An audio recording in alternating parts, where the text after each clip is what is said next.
बढ़ चुका है कि साधु संत मानव सभी त्राह त्राह कर रहे हैं। पृथ्वी कह रही है कि हमारा सत्ता तो चली जाएगी, इसलिए आप ही कोई उपाय बताएं, क्या होगा? हे देवराज, इस समस्या का निवारण हमारे पास संभव नहीं है, इसलिए हम श्री हरि विष्णु की स्तुति करते हैं, वही इस समस्या का निवारण करेंगे। ठीक है प्रभु, भगवान श्री हरि विष्णु की आरती की जाए, प्रकट हो, उसके बाद कोई उपाय बताएं। जय जय सूर्यनायक जन सुखदायक जनक पाल भगवंता ज्योति जय प्रकारी जय दुरारी सिंधु प्रियंका आनंद सुरधरणी अद्भुत धरणी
फोकस पर मारी भर गई, फोकस पर मारी भरी गई, फोकस आगे बढ़ गई, फोकस आगे बढ़ गई है। तो भैया नया जमाना जब से आई, नया जमाना जब से आई, अब फैशन बढ़ल तमाम, अब मर्द बेचारे हीरो भैया, अब मेहरार उनके बढ़ गया भाव, कहेली हम बादल छुअब, कहेली हम बादल छुअब, काम ये तो ना कर मैं, काम ये तो ना कर मैं, ये काम ये तो ना कर मैं। इन लोगन खातिर भैया घर बैठा, अच्छा खाना अच्छा कपड़ा, साबुन चाहिए हमाम, दोनों दिन भर देह गमकती रहे। अच्छा खाना अच्छा कपड़ा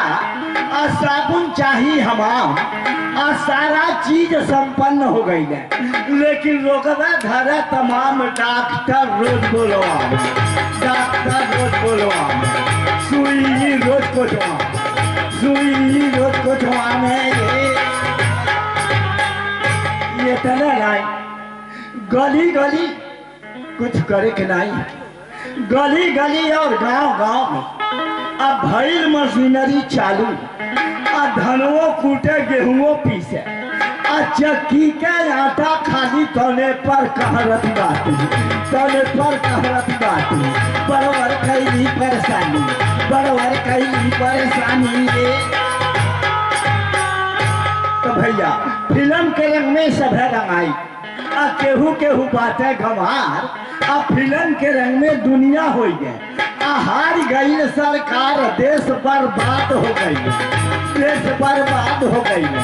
भारत में आई गरीबी जब से पैठल घुस बैठी जब से पैठल घुस बैठी जब से पैठल घुस बैठी ओह नोटबंदी एहर मुंहबंदी जान ले जीव ले गया सबके जब बजट आयल गरीबन खातिर और हुकुम लगल सरकारी आ कुकुरे के लेखा कौरा फेंक के अपने गए अधिकारी रजिस्टर पूरा कैले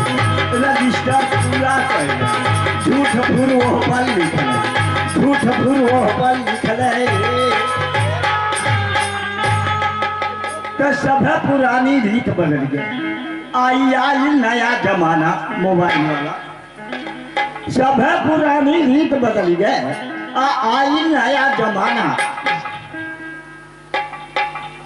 और लड़की लड़का लोग पिक्चर देख अब क्या बताओ जाए आप लोगों तो देखते हैं बाकी ऐसा ऐसा मोबाइल पे चित्र आवत बा इतने बढ़िया से देखा था मैं तो कि जाने का हिसाब ना आएगा भाई देखे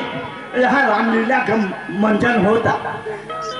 राम के चरित्र के गुलामबाद के यहाँ दिखावल जाता लेकिन अच्छा नहीं लगता यह नाते कितना जन उठ के चल गए यहाँ निकल नहीं लगता जब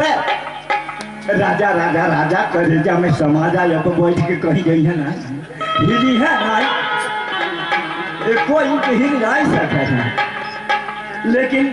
सही बात है अच्छी चीज नहीं ठीक लगाला तो आप लोग बैठल नहीं लीला बहन बाकी था एक आधा घंटा और आगे